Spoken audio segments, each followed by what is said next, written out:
Who steps up for Herrera? Sajaci giving much needed rest at second, short, third, and DH. That was the big thing from Friday that we were unable to dive into because it came down so late. Ivan Herrera, and now we actually know it looks like almost they're saying 6 weeks could be the deadline for this injury. Could be taken all the way up to the deadline. So that's a lot of at bats. That's a lot of spots. It's a lot of offense and hitting the Cardinals are going to need to replace if they're going to want to keep the pace they're at right now up until the deadline. So obviously, Sajaci's the name that was brought up in the move when he was moved to the IL, but obviously a lot of conversations we've been having about Alec Burleson, Nolan Gorman, so on and so forth. What do you see the plan of action being without Ivan Herrera over the next 6 weeks? I mean, you're not the same lineup. I think that kind of goes into my previous rant was a little bit on the pessimistic side where it's like, okay, they've been this team that they're only breaking one law at once, if any, but is that something we can expect to continue and be sustained? And I'm not convinced for sure that it is. Been impressed to what they've done to this point, definitely. But Sajaci is somebody who I think comes into play as a right-handed bat who can, it doesn't really matter positionally. He is who gives you that flexibility. And then, like, as an example, yesterday, it allowed Brendan Donovan a day off his feet where he's the DH. And so you can basically plug Sajaci in at third, and Arenado can be your DH. You can do it like you did yesterday. He's at second base. Sajaci potentially could provide a reason that if the Cardinals feel like there's somebody in AAA that could give them a little bit more off the bench than a Jose Barrero, I think Sajaci's presence actually allows for that for a little while because you could also put Sajaci at shortstop. But that's a big descriptor of what he can bring defensively. He's 1 for 7 since the call-up. We'll see, more of him, I think, as we go. But what are they going to get from him offensively? I think Cardinals fans that have clamored for him are about to get their way because he's going to play. He's here to play multiple times per week for sure and provide some of that defensive flexibility. But I don't think his bat is Ivan Herrera's bat because I don't know if anybody in the organization has Ivan Herrera's bat. So there's going to be this notion of the rest of the guys needing to pick up the slack. When you think about specifically right-handed batters, Jordan Walker's kind of struggling still and going through it. Arenado's numbers have not been overall what he wanted them to be. They're basically what they were last year in a lot of ways, and the OPS is very similar. Contreras, has been pretty solid. He'll continue to be just fine, but has his moments where in that game Saturday he was 0 for 5 with 4 strikeouts. So you're thinking about the right-handed batters. Mason Wynn has been pretty steady, but there's not a lot there to say, okay, we're suddenly going to bring up a right-hander who's going to thump and do what Herrera had been because they just don't really have that type of right-handed organizational depth. So, yeah, it's going to be the lefties like Burleson who's going to play every day now. I mean, he's been really, really strong.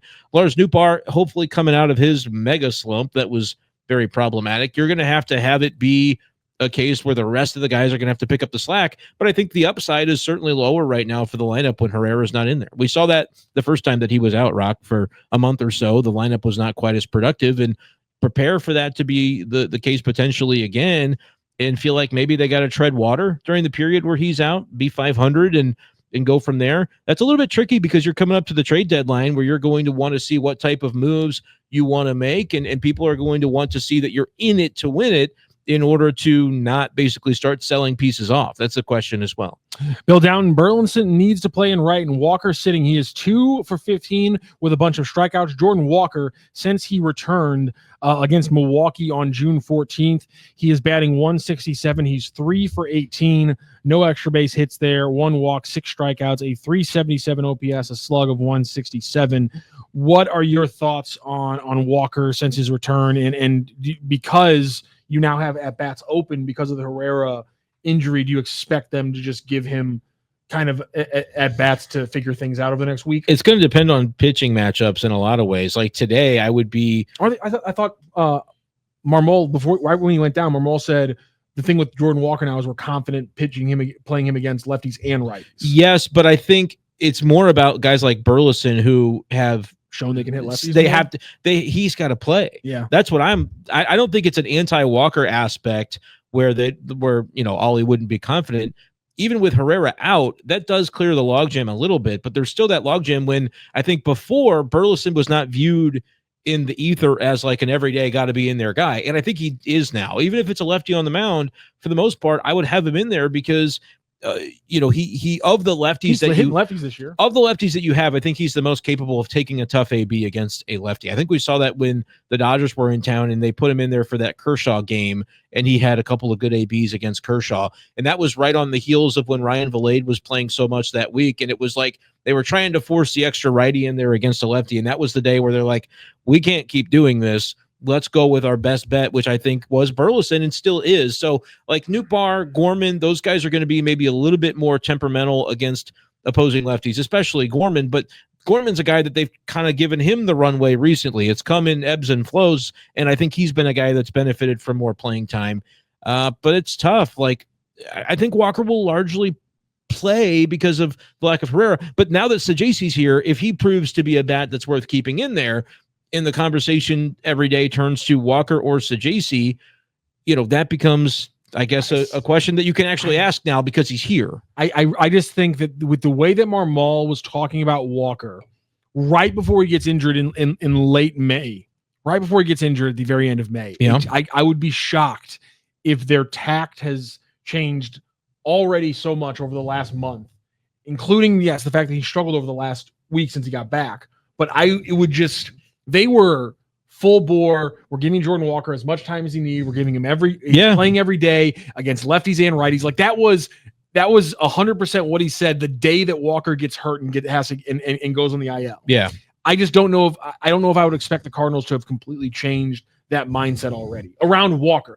With other players, like if this would have happened to Gorman, like heck, it did kind of happen to Gorman, and we saw how minimized his playing time was for a while there. With Gorman or something like that, I understand why it's different. I just think that their tact and the way they approach things with Walker is still different than almost any other player in the organization. I think that's right, but it also, like, because of this spot in the season that we're in, they had made the decision to be that way with him. That's Smooth Productions' point. Depending on the outcome of this Cubs series, the runway should be closed, and now it's just play your best players. But I think the runway thing is situationally dependent upon like whose time to shine is it? Because when we started the season, Walker and Gorman were kind of the big names where we would talk about runway, and maybe Herrera was in there too, but he quickly proved that his bat plays and like that he passed that test. Can't catch, but they're going to get him in the lineup as the DH, and they kind of accepted that. But they weren't often able to do the Walker and Gorman thing at the same time. And so it would kind of alternate. And now you've got Herrera out of the lineup, which creates an additional spot. But they brought up a guy in Sajaci that I feel like when he's here, the point is to get him some playing time. And maybe that means 3-4 times a week. Maybe that's not every day. And that's how you fit everything else in there. I think you're going to see, to your point, Rock, I agree with you generally that Walker's going to continue to play. And I think that's right. Right now, his struggles, like you read off the numbers, there hasn't been any power, but his last couple of starts is 0 for 7. Prior to that was a start where he was 1 for 4 with 2 strikeouts. So like you could paint the picture of 1 for 11 with 5 Ks and be like, yeah, he's really struggling. But it's like, all right, we had this plan in place for Walker, so we're not really going to overreact to that. I think that's kind of how they felt when Nootbaar began to struggle. But then Nootbaar had a game where he struck out like 9 times, and it was like, okay, now the numbers look even worse. 4 and 5. We have to pay attention to it. And then they started to kind of oscillate his playing time and gave him some mental rest days as well in there. So I think right now I generally agree with you. What happens if the first 2 games of the Cubs series, Walker plays and goes 0 for 8 with 4 Ks, and it's like, okay, now the sample size is even larger. We might want to start to manage him a little bit. I think he'll mostly play, but like, let's look at tonight, for example. Ben Brown, right-handed pitcher, who's got like a 5.5 ERA for the Cubs. Who needs to be in that lineup for you tonight because of the matchup? I would say all the lefties, which is Burleson, Nootbaar, Gorman. Brendan Donovan will be in there regardless. You got to have a catcher, so you can call Pajes or Pozo. You know, suddenly you're thinking about the spots. Jordan Walker doesn't have a spot right now. Well, he may. I'm counting here. Contreras is obviously more often than not going to be in there. Although defensive positions wise, Victor Scott's another lefty, so that's the positions don't really matter because they've got so many guys that can play so many places. It's hard to mess that up.